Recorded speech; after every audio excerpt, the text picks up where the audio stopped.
Evander Holyfield, Muhammad Ali, Sugar Ray Leonard, Floyd Mayweather, Alexander Usyk, Vasyl Lomachenko, besides being some of the best to lace up the gloves and hold world championships, what do all of these boxers have in common? They're all Olympic medalists, but I'm sure you could have guessed that from the title of the video.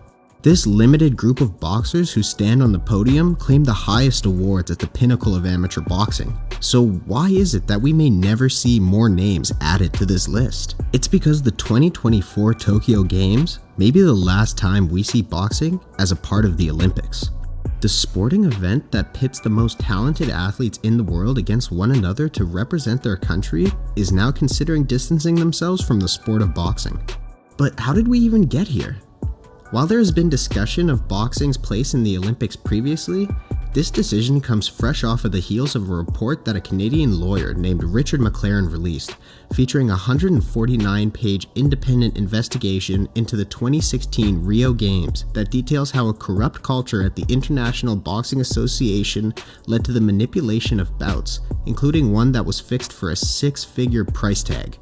The International Boxing Association, which changed from the AIBA to the IBA to quote-unquote distance itself from its former administration, which is always a good sign, has released a statement in regards to the findings, saying that the report has been received with concern, and then confirmed that extensive reforms have been implemented to ensure sporting integrity at current IBA competitions, but this may just be too little, too late. You see, one of the matches at the 2016 Rio Games where the bantam quarterweight final was fought between Ireland's Michael Conlan and Vladimir Nikitin of Russia ended in a surprise loss by decision for the young Irish prospect. Fans, talking heads, and fighters alike were shocked at the decision, with Conlan himself having this to say about the match right after. They're cheating bastards, they're paying everybody. And no, I don't give a fuck, I'm cursing on TV and retaining this here. That's here to win Olympic gold. Now, don't get me wrong, the fight was close, but I do believe the wrong person won the fight that night.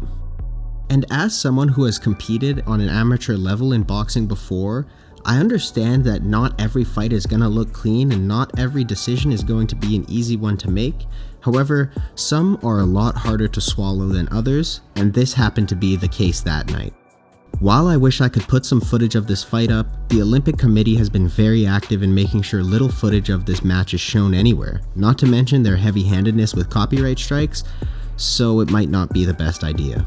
However, looking at the CompuBox numbers, from this fight it really shows that Nikitin had a higher landing percentage, but Conlan landed more overall punches. In an amateur boxing, where points are scored on how many punches land clean, who dictates the pace of the round, and who possesses ring generalship, meaning who sets the style of the fight, sets more traps and lands more counters, and dictates where in the ring the fight takes place, Conlan seemed the winner.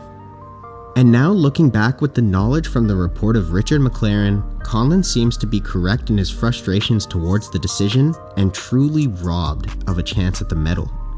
But why is the shot at the medal so important anyways? In amateur boxing, fighters cannot get paid to participate in matches and must conform to the rules of their local boxing commission, which in almost all cases follows the rules of the AIBA and Olympic-style boxing. For some, the Olympic medal would be the height of their career, but many who go on to become professional athletes afterwards use the Olympic pedigree to make more money, garnish more fans, and fast-track themselves to a world championship fight. Lomachenko is a good example of this, winning 2 gold medals, one at the 2008 Beijing Games and one at the 2012 London Olympics. Turning pro with over 300 amateur fights, it took him only 2 pro bouts to challenge for a title. To put this into perspective, it takes an average of 22 matches or 5 years to get a title fight. Now, in 2016, pros were allowed to start competing in the Olympics, but that's a topic for a whole different video, so let me know in the comments below if you would be interested in seeing that.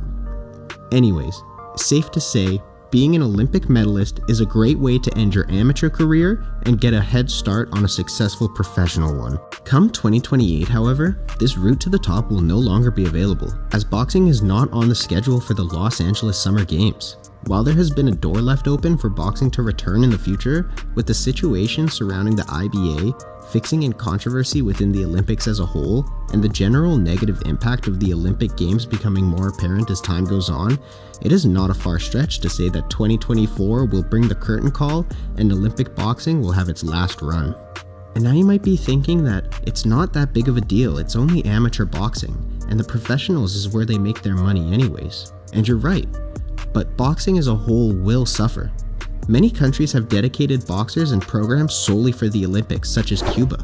In early 2022, Cuba finally allowed their citizens to become professional boxers. But before this, any Cuban professional had to defect from their country to chase prize-fighting glory.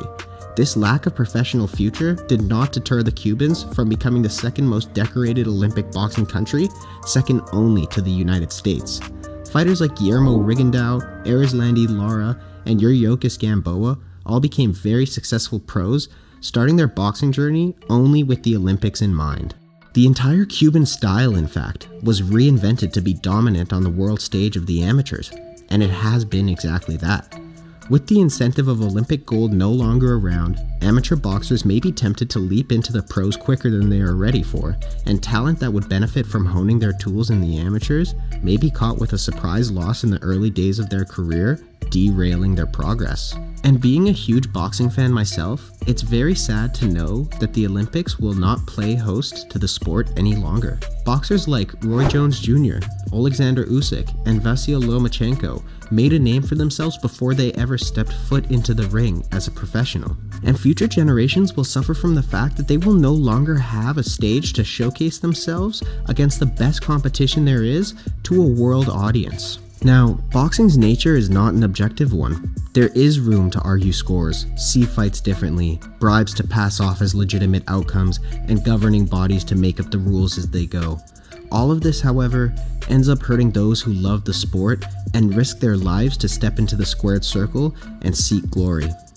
Maybe this is the wake-up call that boxing needs to clean up its act, but until that is done, we will continue to see corruption, malfeasance, and greed kill the sport that we love. If you stayed this long and enjoyed the video, please consider leaving a comment below about what boxing is going to look like without the Olympics and what you would like to see next from the channel. I have plans to make a video on why there are so many governing bodies in boxing and how it damages the sport's reputation. If that's something you'd be interested in seeing, consider hitting that subscribe button and turning notifications on to keep up to date with all of our releases. On behalf of Boxing Explained, I'm Addison. Thank you for watching.